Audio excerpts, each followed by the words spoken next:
What's up, everyone? Welcome to the most positive pop culture podcast in the multiverse, Metalcore Nerds, the podcast that features members of your favorite bands as we explore their love of pop culture. I'm your host, Sean Mott, and this week I'm joined by Danny of Upon a Burning Body. Welcome to the show. Hey, thanks for having me. Very, very stoked to have you here. When the opportunity arose, I was very stoked to be able to connect with someone in the band. One of my close friends, Daniel DeFonce, has booked you guys for a long while. So Yeah. Once I saw that possibility, I was like, gotta do it. Gotta make it happen. Oh yeah. Yeah, very cool, man. It's been a minute since we've been, doing these interviews as often as we have. So it's nice to do that again. Hell yeah. I'm glad you're excited about it. To us, it's how do you grow your band, your market, your dream, further your reach. I mean, all of the above. You have to do what you got to do, and you guys are a crucial part of making that happen. So anytime anybody says thanks for being on them, say, man, thanks for having me on the show. I just love an opportunity, and this goes past just this show entirely, just any kind of interview. I just think it's always cool to be able to try and connect with an artist you're into, you know what I mean? To be able to see like a different side to them than obviously you see on stage. It's like it's nice to peel back the curtain a little bit, even if it's not totally, just to get a little bit more of like, I really like that band, and then you get to know them as a person a little bit. I feel like I think that's a really special thing. Wow, I never thought about it like that. That's cool. It's the same thing what I do with like like directors and actors and stuff. It's cool to kind of get something else other than what you see on the screen or on a stage. I feel like it's just, I like to think of things as from many different sides as you can. So it's always nice to get that extra little layer to something, Yeah, heck yeah. Yeah, of course. Whether you return to the show or a first-time listener, thank you so much for tuning in. The best way to support the show, if you're watching us on YouTube, hit that like button, hit that subscribe button, comment, let us know what you're thinking of the episode, what TV and movies and music you're into currently at the moment. And if you're listening to this on your favorite podcasting platform, subscribe there as well. Leave us a 5-star review. Helps the podcast continue to grow and helps more people find the show.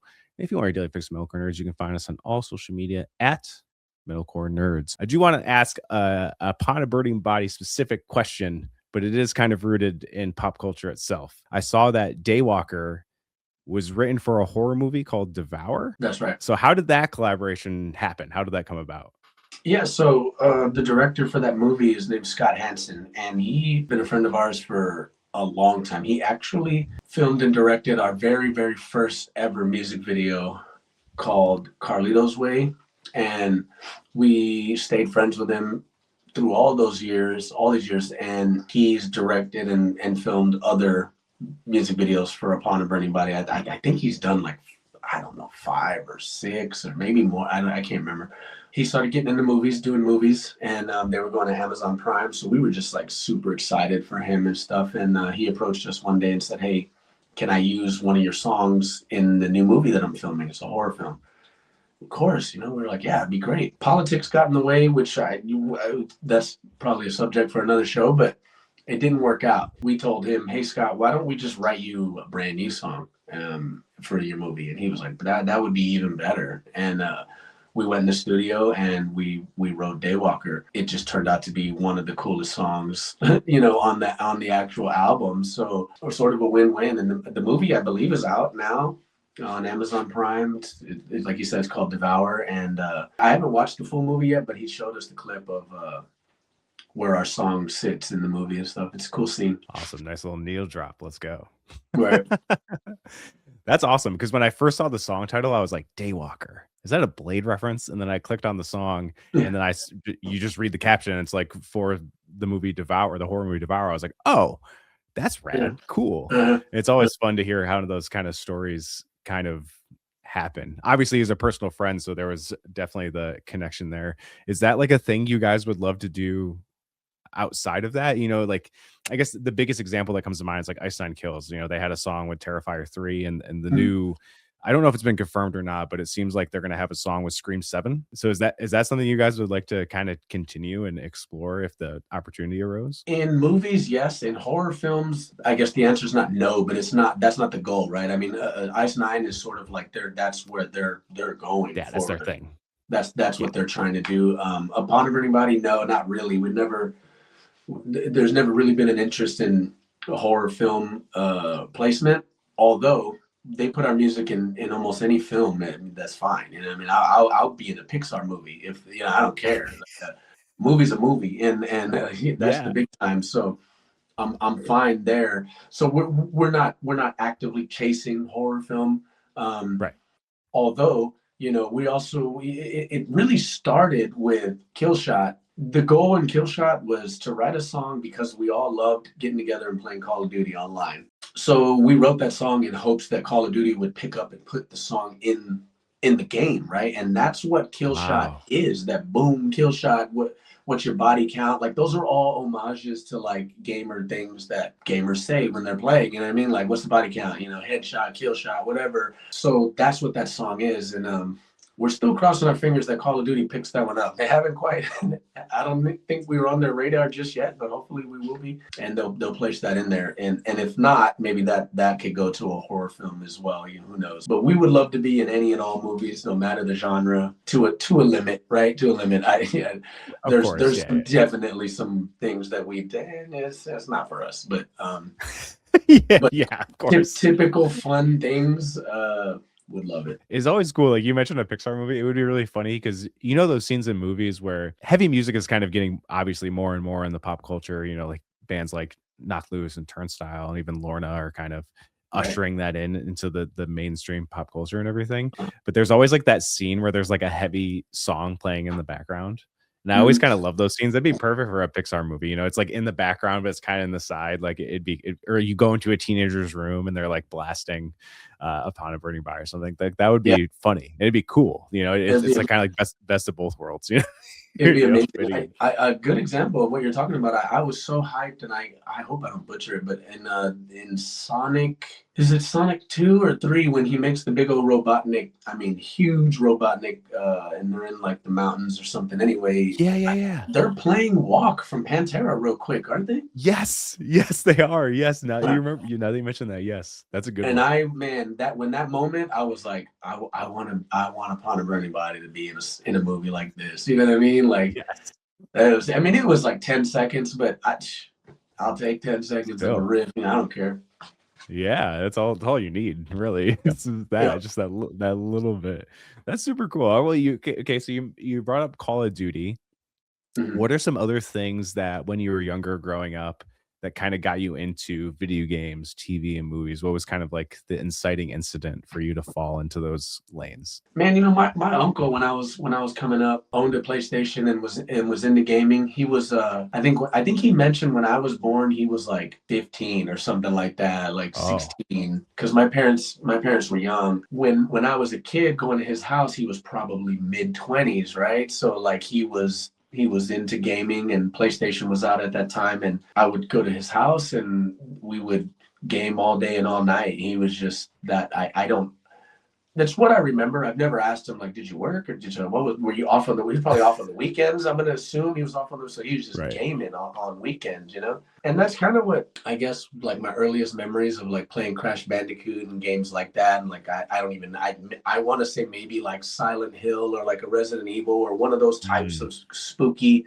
PlayStation games back when. I've always just loved the gaming community and all that. So being that we jump online for fun and play, we said, well, man, why don't we try to blend what we do for work in that world at the baseline to get a song into a video game is just like feel good and prideful and like honoring. Like that's really cool. In a perfect world, it pays you a lot of money. You know what I mean? So it'd be great. It'd be great either way. I remember like back in the 2000s, I think it was a PS1 game too. It was one of the Maddens, and I wasn't even super into football. I just had Madden. I don't know why, but I remember like Avenged Sevenfold was on the soundtrack, and like Thrice, I think. A Wow. bunch of bands like I was listening to at the time, and I was like, "Whoa, I can't believe they're on an NFL game. That's so weird." And Yeah. it's the same time like Tony Hawk Pro Skater's happening, you know. Those soundtracks are obviously like unbeatable, but I feel like the new Tony Hawk had like I think Turnstile was on it, and the NASCAR soundtrack. Apparently, Yeah. Dale Earnhardt Jr. is like a mad like pop punk early 2000s like screamo fan, and there's a ton of bands like that on the NASCAR soundtrack. Oh, It's kind cool. of wild. So I'm wondering if like I feel like I heard like a Call of Duty soundtrack had like a pretty good like heavy bands on it, but maybe I'm thinking of something different. But I Maybe, feel maybe. Well, you know, now that you're bringing that up, there's another song we really wanted, "Skate or Die," that song that we wrote to be on the Tony Hawk. It was just us. We're independent, so like we can only do so right, much. We're writing, we're coming up with the new production stuff for stage. That's a whole different thing, but there's so many things that we're doing and we're doing it all out of pocket because we're right. independent. It was difficult for us to say, "Oh, hey, Tony, can you put our song in there too?" Like you see all the bands that have management and labels and hire players that Yep, are yep. rubbing elbows, and they can make those things happen very quickly and very easily if they want to. And us, we're just, doing everything by ourselves. So unfortunately we didn't make it into that game, but that song was also written with the hope that it would make it into a Tony Hawk Pro Skater game. As kids, we loved, and still to this day love the game. All I'm gonna say, I love kind of wish fulfillment kind of stuff, like putting it out in the universe, manifesting, seeing if it Right. can happen. I think they're going to be remaking Tony Hawk games until the end of time. Yeah, So I'm going to say there's definitely going to be another chance for that to happen. that'd be And cool. if somehow this gets to Tony Hawk, make it happen, dude. Skate or Right. die. How Tony. can you not have that on a soundtrack? I mean, bro, Right? and this is 100% fact. My very first skateboard that I ever rode was the Tony Hawk, the bird with the skull on it, and that was my Yes. first birdhouse skateboard. I've been a skateboarder. I started skating when I was, man, a young kid, and I've always been into the culture. To this day, I've been skating. I'm looking at the skateboard that we made for Upon a Burning Body hanging right here on the other side of the room. Be in that game would be more than money or anything like that. It would just be because I've been a part of the skateboarding community and Yeah. culture for so long. I mean, I'm wearing an SB shirt right now. You know what I mean? Like, Yeah, dude. it's not a joke. It's I love skateboarding. So yeah, Tony. If anybody knows Tony, anybody wants to tag Tony, right? Let's just do it that way. We got to go get it somehow, man. And I'm hoping for you guys because that'd be very, very sick. And dude, Yeah, that board was a board you could get in Tony Hawk 1, I remember. yeah, And that was the best because like tech decks were so huge then. And I yeah. remember a lot of the tech decks were like there were boards you could get in real life too, but there were Yes, like boards you could get in the game. yeah. And that was definitely one of them. That's like one of the most popular skateboards. Like you mentioned it, and the picture flashed in my brain. I'm sure Uh it did huh. it for Uh huh. anyone listening who has played those games. Like that's Oh like my one of gosh. the most iconic skateboard decks ever. Yes, yes. That's the most one to me. It's the one of the most iconic skateboards ever, and it's partially probably because I'm biased because it was my first skateboard. But I rode that thing until it was a plank. There was no concave. It was no tail. No, it's flat. I rode it till it Oh was my flat, god. and it is wild. I wish I kept it, and I don't know what happened to it. Like I couldn't tell you. Moved here and there, all over the place, and it just probably. You never think of those things when you're younger, and then when you're older, you're like, man, I wish I kept that. It Yeah, happens to me all the time too. Like because it'd there's be worth a lot you of money too. Yeah, that too. Same for me because like I grew up with Pokemon, so it's like I had a binder of yeah, Pokemon cards, and I yeah, know some of those OG cards are worth like a ton of money, yeah, and yeah, more just to have some of them because some of them are really cool. You know, I had the card you got when you went and saw Pokemon 2000, and yeah. uh, I had like just a shelf of VHS tapes and a bunch of classic Disney ones, and I was like, Oh the man, ones in like the thick like the they were plastic. like plastic. You Yeah, know exactly what I'm talking about. And those are worth exactly. mad I do. money. Yeah, Mad money. I wish I kept a lot of my skate shoes. Like for instance, Chad Muska is Oh, one of my favorite skateboarders. So I have a few favorite skateboarders when I was coming up, and Chad was one of them. And I own probably 3 or 4 pairs of some assorted of his Circa skateboards, not his ES or S skate shoes, but when he went to Circa, I owned a few pairs of those. And I mean, I've looked on eBay everywhere to try to locate a pair of those, and you just can't wow. buy them. And if you do see them, I mean, who knows how much they are, 1,000, 1,500, or something like that. I recently Right. snagged a pair of Stevie Williams signature shoe, the black and gray one that like is swooshy. And Wow. and I had to pay up a little bit on eBay for them, but I was like, whatever. I just want that Right. shoe again, and to own that. And so, same thing like you with the Pokemon cards, man. There's just shoes that I used to own out there, like Josh Kalis. You know, I always there's just certain colorways that you just can't buy them. You know. Yeah. Yeah. Dude, I feel you there. Did you watch the Tony Hawk doc that came out a few years ago, Until the Wheels Fall Off?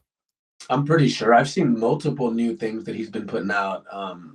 I can't remember if I'm sure I did. I'm sure I did. I watch most everything. Skateboarding and boxing, I watch pretty much everything. I'm pretty caught up to date with like SLS and everything, you know? Like, I watched it in the mindset of thinking like Tony Hawk is, easily the most famous skateboarder of all time. There'll probably never be anyone more famous than By him in far. skateboarding, obviously.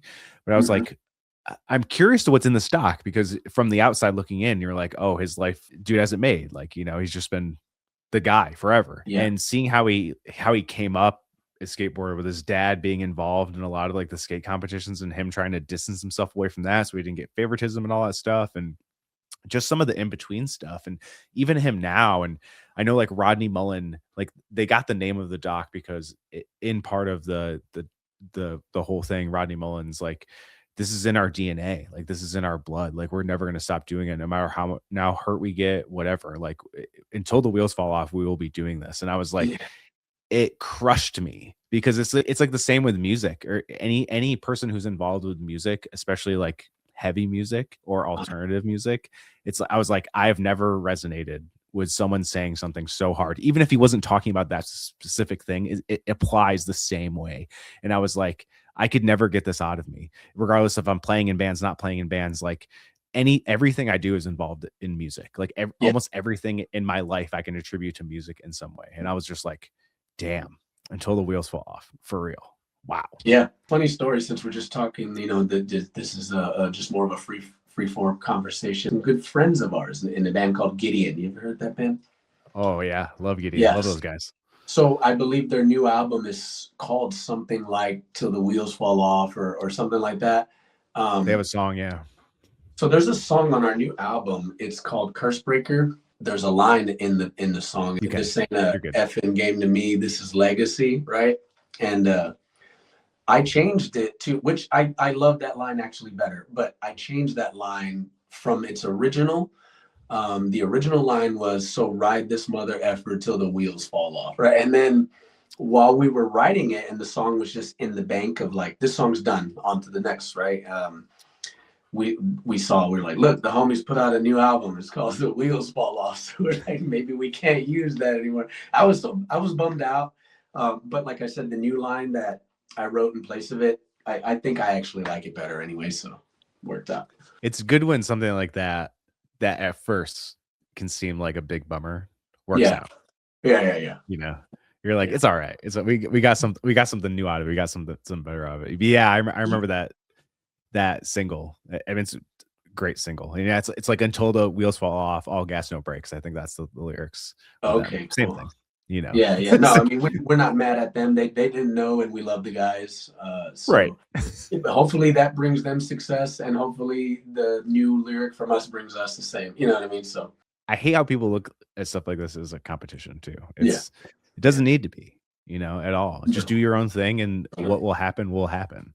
no. I think there's enough money in the world to give everybody. If you dispersed it like kind of more evenly, I think there's enough money in the world to let everybody be comfortable, and I think there's Yeah. enough success. There's enough people in the world that can inspire one another to where it's like you don't have to just feel like you have to hog it. Like, oh, these people are liking my band, so I can't promote my friend's band. It's like I don't understand. Like, I honestly wish that like if a Pawn comes out with a new album, all our friends are posting about that album on their Facebook, Yeah. on their hundreds of thousands or millions of, and when their album comes out, a Pawn should be posting, hey, the new Word Alive came out, the new Gideon's out. You like check it out. Like imagine what we could do if we all did that, right? It's like, I know. that's a whole movement that I don't know if I can nor want to try to lead, right? It's like, A graphic goes around every once in a while, and it's like how you can help creators or artists or whatever. And it's like mhm. share button's free. The like button's free. Commenting is free. You Not don't that even need hard. to spend money to support these bands, you know what I mean? No. Or anyone or any type of artist or anything. Like, you don't even need to financially burden yourself to support them. Just show Imagine some how love. Imagine how big Metallica was in 1982 or 1983, right? I mean, they were playing arenas. How did that happen? It's because people were telling each other about that cassette, right? Look, you got to listen to this. And that band was that big back then. How much easier is it to text your friend like, check out this band? You don't even got to go to their house like those old Metallica Nope. fans were. So like, people, get it together. Let's do this. You know what I mean? Like, what are we doing here? Like guys like like hit the subscribe button. It takes, boom, like Just like, so much easier than it was back in the day. Yeah, people were treating it like if it's just the way of the world, man. But if we could just open the mind up to be like, it is easy and we should support each other. Imagine what could be done, right? I could not agree with you any harder. And I've seen a lot of bands or people like that. I have a lot of friends who are artists or musicians, and they've been very supportive of me as I've been supportive of them. And Mhm. it is crazy sometimes when, or even like, I don't know, like I'm a graphic designer. That's like my actual job. I work for Okay. myself, and sometimes some people are like, how'd you do that? Or, hey, do you have this or this, and I'll just send them like an asset or something for free.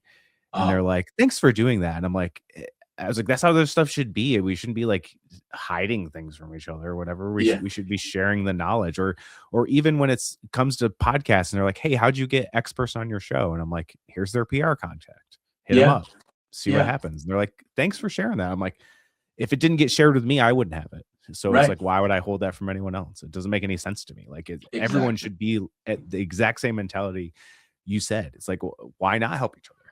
Right. Yeah, yeah. What is there to lose? We just need about a 500,000,000 more of you, and I think we'll be all right at the very Yeah, least. yeah, exactly. Just a small number. Just just enough to where we can kind of start to snowball it, but not asking too much. Yeah, no, I agree with you, man. It's what it is, but yeah, maybe this will turn some people on. Just like it's what it should be, man. Help each other out.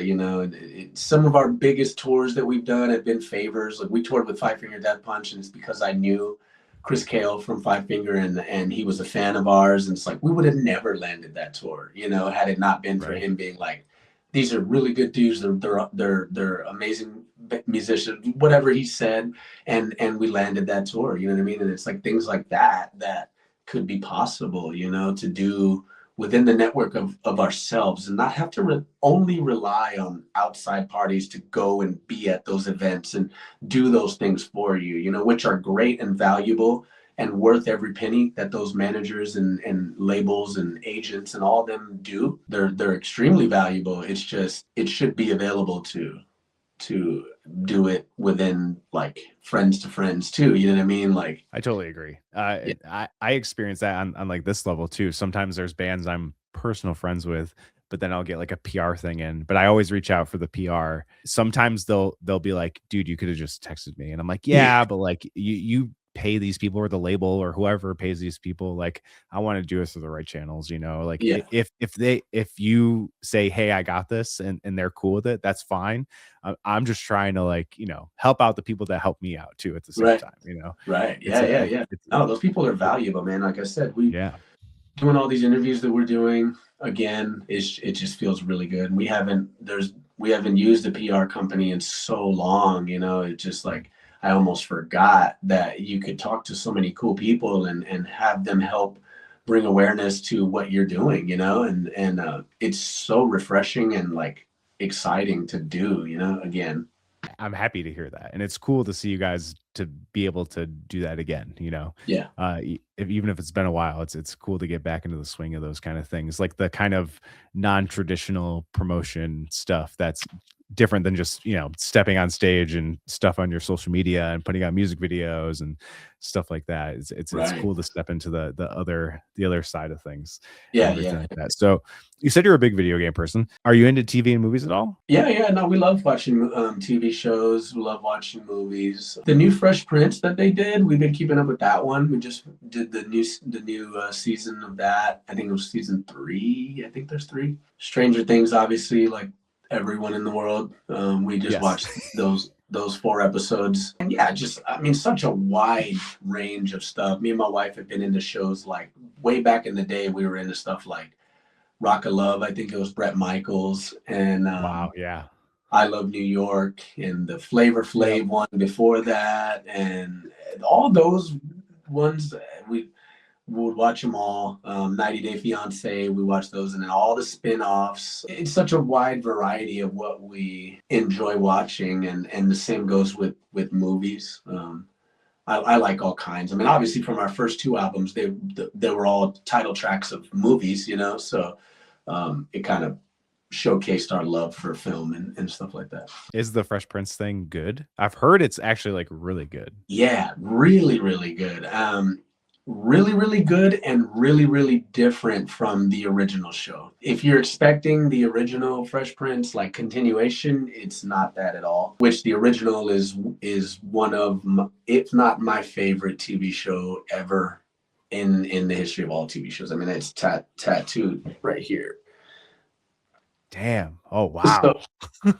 So I love the original, and the new one's not that, but the new one is great in its own way, you know. So it kept us watching for all their seasons that they've done so far. So we enjoy it because it's basically like a dramatic reimagining of the whole thing. Yeah, yeah, it's a little bit.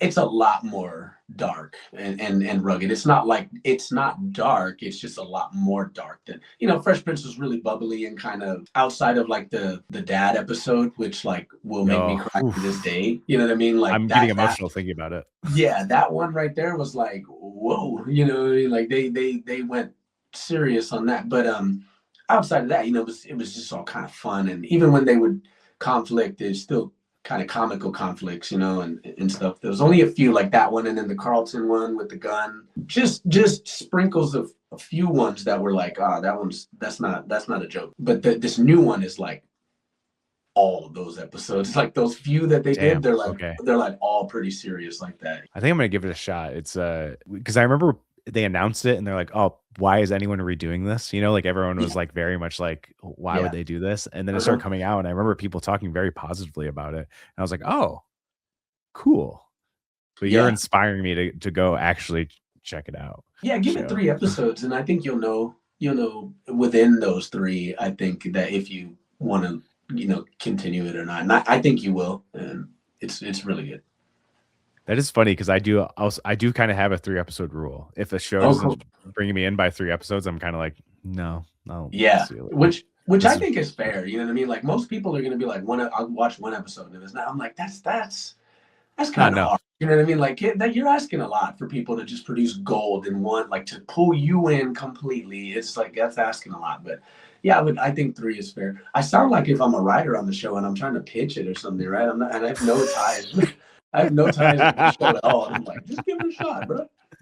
You just give it a shot. But yeah, you're totally right. Yeah, 1 episode. I mean, there's some pilots I've watched this year that I'm like, 1 episode will get you. But I think for most shows, yeah, you got to give it a few to really see if you'll vibe with it. Because sometimes it's like a tone thing you need to adjust to, or you know, there just isn't enough story or enough character yet to be like, am I into this? Am I not into this? You know, so I can totally understand that. But it's just weird you brought up 3 because there's definitely been shows where I'm like, gave it 3, I'm out. It's not working for me.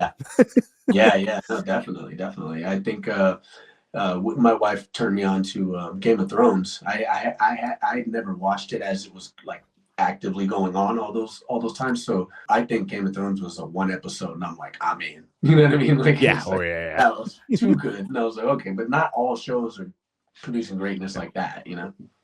No, that's another level of storytelling that not many, like you said, not many live up to it.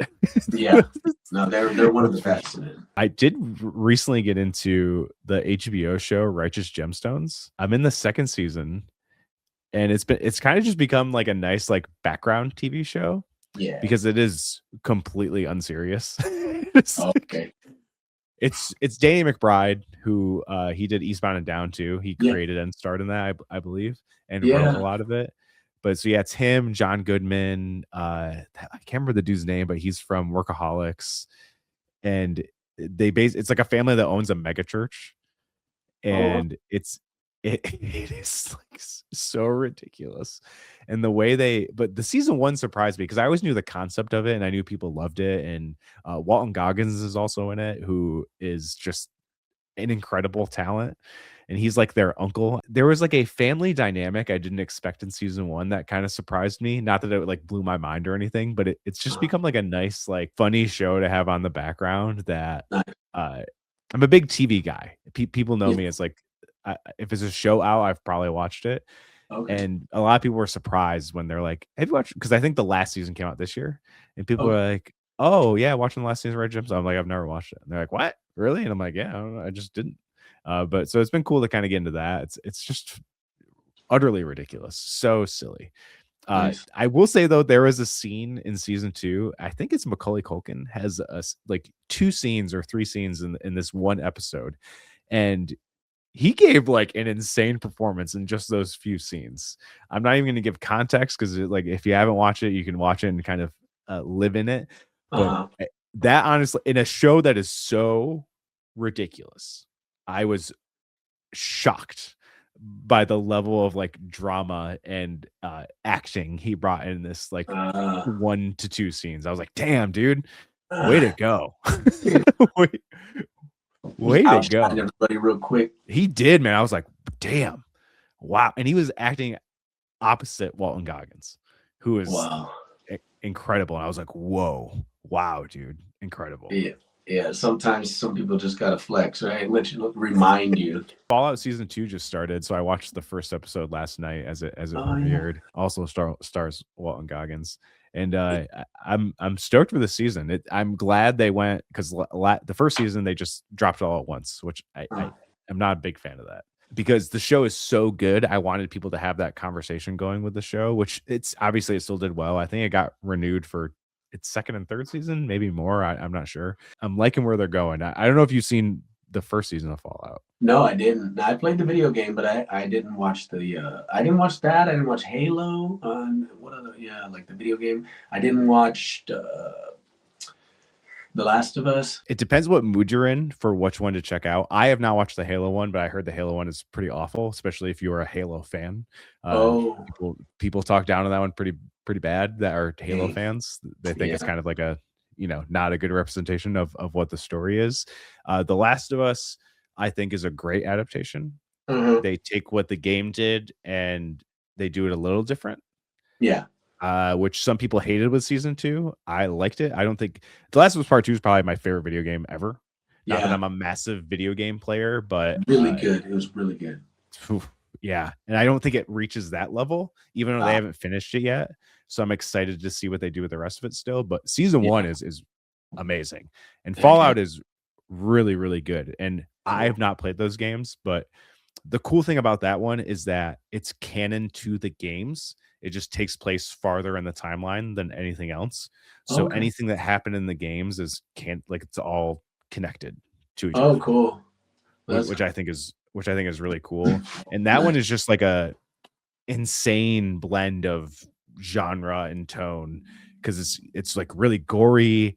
It can be like really dramatic at times. It can be really funny at times. It's like a great amalgamation of what they do there. Like even Yeah. this first episode, and this is even a spoiler because I'm sure the game is just as violent as the show. But so many heads exploded in this first Oh, episode. I was wow. like, Jesus.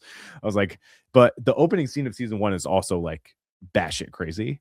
Talk about an episode they'll draw you in one episode. I think Fallout season one would definitely do that. You're just like, Nice. whoa, what the fuck Yeah. am I watching? You Yeah. know, Yeah. No kidding. I'm down to it's try to good. watch that one too. Yeah, the game was cool, so I was down to watch the TV shows where the game is cool, you know? And I think it's cool because I think we're reaching a point now where it's people aren't trying to like reinvent the wheel with video game stuff. If it has like a good narrative foundation, they're kind of just expanding upon it or Yeah. taking what worked and making it work in a different medium. And it's like, Yeah. yeah, I feel like they should have been doing that the whole time. I say the world peaked in the 90s, bro. And that's my opinion. I don't think Okay. people are doing much cooler things than they were. I don't know. I just feel like it was, I almost feel like it was, I don't almost. I feel like it was cooler in the 90s, and I'll stand on that, because imagine like where music was in the 90s, right? Everything was just so like new and fresh, and like if True. you picture, like if you yourself were in a band in the 90s, you would automatically wear this like cool badge, right? Yeah. What are you doing? I'm gonna go to band practice. Like, you're in a band? Like, oh, that's so cool. You know what I mean? Like, it was just so like they wanted to be a part of like that, and then everything was just so like coming around, like these cell phones and like new everything, like new, and it was just like, and then you look at now, what is everybody dressing like the 90s? The What is 90s. everybody, what are all the new filters that are coming out to like make iPhones look like you're filming on a VHS from the 90s? Like everything is pulling from the 90s, and you ask people why, and I say it's because the 90s was the peak, and now all we can do is try to recreate those nostalgic moments. There's nothing new that anybody's doing that's reinventing the wheel of anything. I think there's some great stuff happening, but as far as new things happening, I Yeah. totally agree, because I had this conversation on the podcast last week, and it's like, really think about it. We will never again probably see something like, cassettes to CDs or VHS to DVDs. Like, we lived through those periods, and there's people now who don't even know what that is, other than like, oh yeah, that old antique thing or that old retro thing, which is crazy because it's only like 20 years old. But it's it's like we will never see anything like that because everyone's trying to go digital, or they're trying to make things that were physical media, just the old ones, make them popular again. Like vinyl's a thing, cassettes are a thing. Even people are making new VHS versions of movies. Even major studios are putting out VHS versions of their movies. It's very rare, but they did it for the new Alien movie, like released by Fox, and Alien Romulus VHS. It's like people are trying to recapture that like nostalgic magic. You're totally right. Like that happens all the time. I look at, we are out here in the country, like far outside of the city, about an hour outside of the city, and then you learn things like building fences, right? Like, which a city guy would never care to do in the city, right? You build fences, and you realize that the way the old timers would do things is really like the correct way. You know what I mean? You look at like the way, even like old people who were traveling, like natives, the way that they were even eating, right, was correct. Like, not too much. It was like, now, you buy a bowl at wherever and it's like got 50 things in there, and they were just like, that, you're crazy. Like, that's just meat and vegetable. And like, that's what would be probably better for the human body. And it's just like everything seems to just point towards, like, in my opinion, I'm like, a lot of times it's like the way that they invented doing things in the old time way stand the test of time. It's like those fences will be here for hundreds and hundreds of years. Now they manufacture fences in cities, and they're falling apart within 5 years of people buying their house, and they got to redo their fence. It's like these old timers sitting here like, my great grandfather built this fence around this 500 acre plot, and it's still standing. Yeah, you're not wrong. It's like I just had to get a new fridge for the first time in my life, as like, I'm buying a new fridge for my house. Yeah. And a washing machine. It happened like in the same month. Yeah. And I'm pretty sure, like, 'cause we live in my wife's mom's old house, and I'm pretty sure the washing machine was from like the 80s, and it lasted until a few months ago. That's crazy. Yeah. And the new one you buy probably won't make it that far. No, definitely, it's not gonna last 20 years. That's for damn sure. Or 30 years. And it's gonna be more expensive than the one that did. Yeah. It's unfortunate. That's the state of the world. And it goes in everything, man. Like, remember when the whole Napster thing happened? You remember being involved in that? And Lars Ulrich was like the guy, like, this is not right. This is gonna ruin everything. And everybody was like, man, you're rich, be quiet. I was one of the guys that was like, no, I think he's right, man. Like, I kind of don't like this, and I'm not even like in the industry yet. I'm aspiring to be in the industry. I look at it like this: financial is financial. However you want to. That's like arguing politics here, right? Somebody's gonna say something, and somebody over here's not gonna like it, and so you can't really do that. But I will say, my thing with the music and that kind of stuff was the level of when you remember being a kid, and if you like say you had your first job, you were a 16-year-old kid and you worked at, you know, McDonald's, and you saved up this money to buy the new whatever album, right, that you like, the new Sugar Ray or the new Matchbox 20 at the time period, whatever, or Slipknot, whatever it was, and then you bought it and you were like, man, I worked hard for this and I Yep. love this album, right? The change that came about when people are all of a sudden granted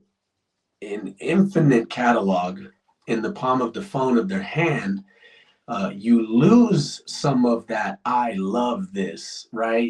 I'm not saying people don't anymore, because that would be wrong of me to say, because there's plenty of testimonials for our band of our music saving people because of the message, and it's wonderful. And I'm not dogging it, but what I'm saying is like this like level of, oh my goodness, I love this. You know what I mean? And I'm going to show everybody. Like, you lose some of that. So like as the artist, we're trying to cater to a demographic and a people who are flooded with everything now, and it's so fast. You know what I mean? And it's like, Yeah. that was the unfortunate part of that kind of thing. You know what I mean? So there's a lot of things that I just love about the old way, right? It just felt better. It just felt better. I don't know. I think my biggest thing about kind of the instant gratification and the amount of access we all have nowadays, people are Right. so easy to judge things nowadays. And I'm not saying don't have your opinion. Please have your opinion. If you don't like Yeah. something, I don't care. But so many people are so like hateful towards things that Yeah. feels so unnecessary. And it Right. goes to movies, it goes to TV, it goes to music, Every- just being like, that's Everything. trash. And I'm like, half these people don't even know what goes into this stuff. Like the No. fact that any of this stuff is made to me is a miracle. Like Right. I've written songs, I've put out songs, like I know how that goes. But as far as making a movie TVs, I know very small amounts of what goes into actually that stuff. I've never been involved in that kind of thing. Right. So it's like these things are a miracle they even happen. We should be, to me, I am like the reason I started this podcast to talk about this with other people is that I think it's amazing that we have this gift to enjoy all of this stuff together. And I wanted to share that love and enjoyment and Yeah. passion with other people. And of Yes. course, there's things I don't like. There's music I don't like. There's TV shows I don't like. We The even talked about give a show 3 episodes. You know, it's like yeah. there's always going to be stuff I don't like, but I would rather spend almost all of my time talking about things I do like Yes. rather than taking something down. Because if I don't like it, then I don't need to spend more time on it. I didn't like it. I Exactly. talked about why I didn't like it. If someone hears my opinion and they're like, "Oh, maybe it wouldn't be for me," usually the things he says are kind of in the same alley. But I'll always say, give something a chance, no matter what it Yeah. is, Yeah. because my opinion is my opinion, not yours. And I love that you're saying that, because it's so refreshing. You know, you don't talk to many people like that. At least I don't. I mean, I'm not saying there's not people out there like that, but when I spoke on earlier, like, imagine if we all promoted each other, like how Mm, good things could be, right? But we don't. But if somebody doesn't like a band, you're gonna know about that, right? It's like that's the part of the world that bothers me. I just think like a lot of times people miss the mark on what could be great, and it just becomes like watered.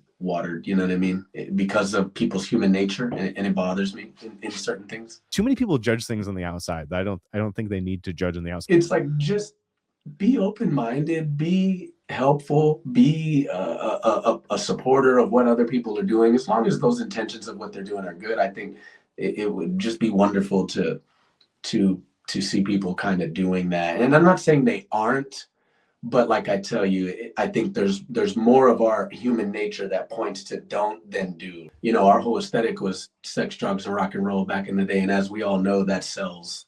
Yeah. And then when we switch to, like, you know, helping and positivity and, like, you know, more deeper issues that were like positivity, you know what I mean? It was just like, it just seemed like people just they just don't really gravitate towards that, which is unfortunate. More power to you guys for trying to be that positive light out there, especially in a subculture that's viewed as this for whatever reason, this like demonic, Yeah. like troublesome kind of thing that it's not. I always love when people it flips around and people are like, oh, this is all about community. It's all about finding a place that we all belong to. That's the beauty of music, is like you should be able to love all types, and nobody should be able to tell you that you can't or you shouldn't, because it's your life and it's your artistic freedom. You know, you don't walk into a barbershop and tell that barber you're going to cut this one fade for the rest of your career. Like, he's an Right. artist. He wants to do different things, and people, not only artists, like artists who make soft music, then they make heavy music, and people are like, oh, I just only like your heavy stuff. It's like, that's a whole nother conversation. It's like, they're artists. Like, let them create. Just like you wouldn't tell one person in a profession that's all you're gonna ever do. Like, you're not an artist then. And people are artists in their own right, and just by consuming, they're exploring their artistic, it's giving them value, as far as like, maybe it inspires them to paint, maybe it inspires them to be a better therapist, maybe all walks of life. And so if they want to be able to relax and listen to some country music on a whim, and then the next day or the next later that night they want to go to a metal show and let out some aggression, like, who's to say you can't? Who's drawing these lines, right? It's like, Right. love what you want to love, and support everything, you know, and just stop putting so many. I hate metalcore, deathcore, grindcore. It's just metal. It's just, you know, it's just heavy metal. We're all doing the same thing. It's a guitar that sounds electric, and it's guys who are screaming their heads off. You know what I mean? It's Yep. just metal. It's just metal. Yeah. I understand, you know. Couldn't think of a better note to end on. So Yeah. Danny, thank you so much for joining me today. This was Of course. I did not think the conversation would go this way, but I loved every second of it, to be honest. It was Cool, great. cool. Well, thanks, man. I'm sorry if I ranted on. Sometimes I really like talking about stuff that is just speaking on, like, just thinking a little different. That's all, you know. I appreciate the rants. That's what this space is for. Podcasting are meant for rants. That is what I fully believe. So it's welcomed here 1,000%. And upon everybody, you have your new album, Blood of the Bull, is out now for everyone to enjoy and listen. You guys have some dates next month around Shiprocked. Yeah. What else can fans look forward to from the band in 2026? Bunch of cool tours that the agent's working on. I just can't say yet. I wish I could, but hopefully, in a perfect world, we land them all and get to see everybody on a bunch of cool tours. But can't quite say yet. I completely understand. I'm sure we'll see the band on the road next year. You guys always find a way to make it on the road.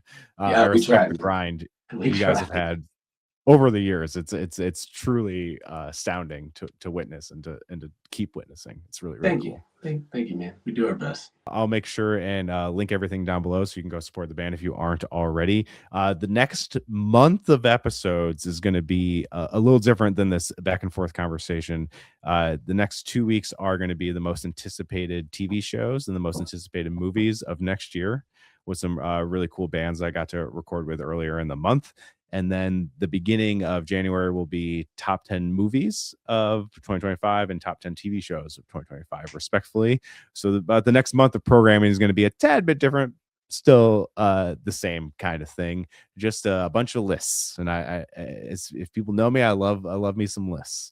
So excited to go down that road, talk about what we're looking forward to in the next year, and then talk about what we love the most from this year. And if you want to support the podcast, milkrunners.com, everything is right there. And if you want to follow me on our personal account, it's just @SeanXMott on Instagram and Twitter.